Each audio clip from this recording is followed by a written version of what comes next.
Put it on the record to get you to plead guilty. No. Anybody threaten you or coerce you? No. You're doing this voluntarily and of your own free will? Yes. And because you believe that you're guilty of this offense? Yes. December 20th, 2021, at the location of 9535 Chubb Road, Salem Township, Washtenaw County, State of Michigan. What'd you do when you, on that date, that makes you think that you're guilty? I was going there to pick my son up, who I hadn't seen in 40 days. And they were trying to keep him from me. So I walked up to the front door. My son saw me through the window and ran to me. And as he got closer to the door, I put my hand on it and I opened the door. I took one foot inside the door. My other foot was on the porch. He jumped into my arms because he was 4. He hadn't seen me either. And I just held him and I closed the door behind him and I took him home with me. But I understand that I shouldn't have entered the home. So. All right. And you didn't have anybody's permission to enter the home, is that correct? Right. No, I did not.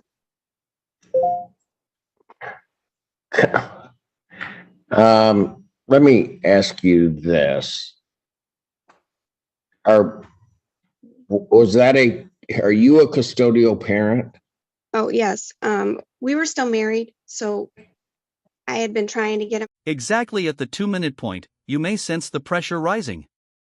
This is not merely a standard request, it's a parent confessing she broke a statutory limit to visit her 4-year-old following 40 days away. She admits accessing the house without consent, which lawfully constitutes trespass.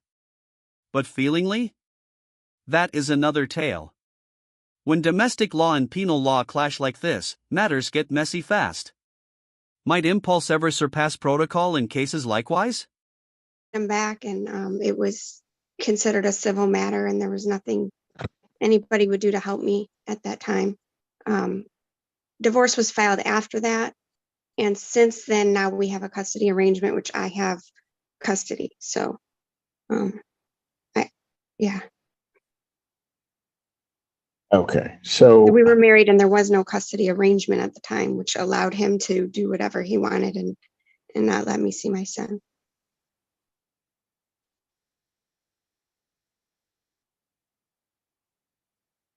all right.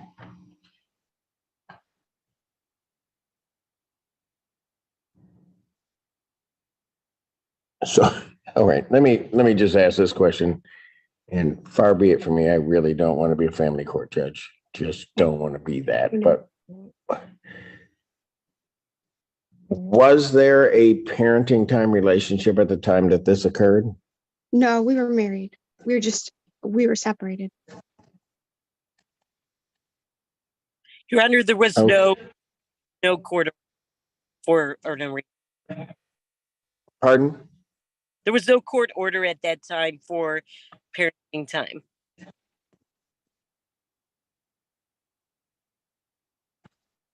Okay, I guess what I'm trying to figure out, counsel, is if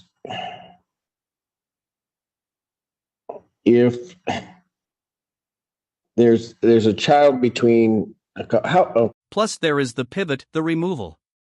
The jurist firstly grapples with why anyone might wrongfully access a shared residence. Yet after we find she was officially ousted by the spouse's family, title turns the main point. Lawfully, removal cuts her power to visit, even if she is wedded. This shifts everything. Matrimony cannot instinctively mean land claims, mainly when outside parties are involved. Might that lone truth now doom her plea? Okay, let me ask this. Ma'am, how far in the house did you go? I had 1 foot in the front door and 1 foot on the porch. And that was just, he was running towards me. And when I opened the door as he came close, I hadn't seen him and I hadn't spoken to him or seen him in 40 days. So it was like an excitement to finally see him. I stepped 1 foot in kind of just for stability. He literally jumped in my arms.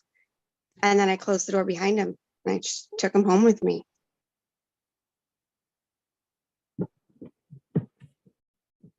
I I should have. I called the police on my way there.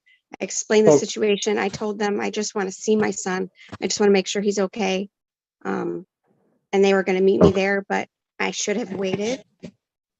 Ideally, yeah, so that's why I'm saying I am guilty. I did go in the door when I should not have, but mother's instinct, I needed to see my son.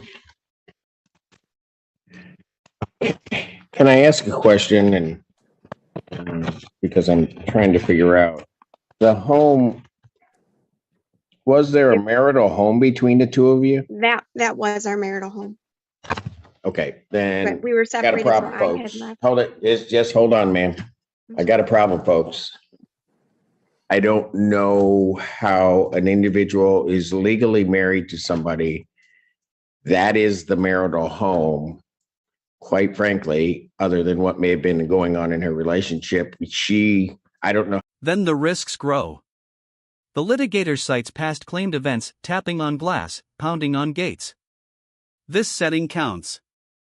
In penal justice, habits could mold views. That may seem as urgency for one party could appear as aggression for another. This casts the deed from a single heartfelt work to part of a lasting feud. Is that a parenting fight leaking out, or conduct the bench finds as frequent limit breaking? How she can illegally enter her own home. She has an indivisible right to those premises. Your Honor, she was evicted from the residence in January 2020. Evicted? Correct. Your Honor, Okay. question. Evicted. I don't know what that means. I mean, Your Honor, if I can ask a couple of questions, fine. I think of this, and I think maybe I can shed some light on this. okay. Ms. Stamper, on that day, had you been evicted from the residence by the owner of the? Yes, All right, and who was the owner of the home? my husband's parents. Okay, so the home was not owned by either you or your husband, correct? Right. Okay, and you had been evicted at the time that this occurred, correct? Yes. Okay, so you did not. Folks, I mean, here's going to be my problem. If they're married, the tenancy interest, does he have a tenancy in the premises? That's hard to say. We were both evicted, but then he moved back in because it's his parents' home. Yeah, so they were both evicted from the home. The divorce proceeding started in 2019. The eviction was in 2020. So yes, they were both out of the home, and then it appears his parents allowed him to move back. Note the jurist's doubt, quite shaky to me. This is important. He is plainly battling about if this case fits in penal trial or domestic trial.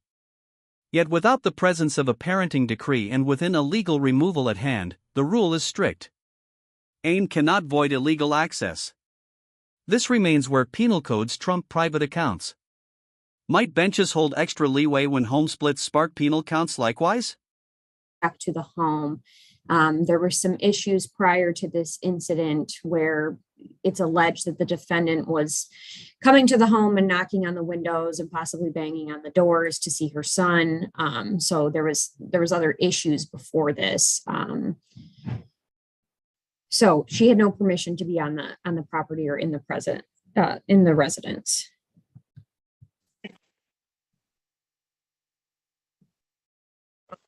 And so if the divorce had been filed prior to this incident, there was no custodial arrangement? Correct. There was no family court agreement at that point, but there was divorce proceedings already starting. All right. Very iffy to me, but counsel, have I complied with the court rule? Yes, Your Honor. Yes, you have, Your Honor. Regrettably, and with some great reluctance, court will accept the defendant's plea of guilty to this charge.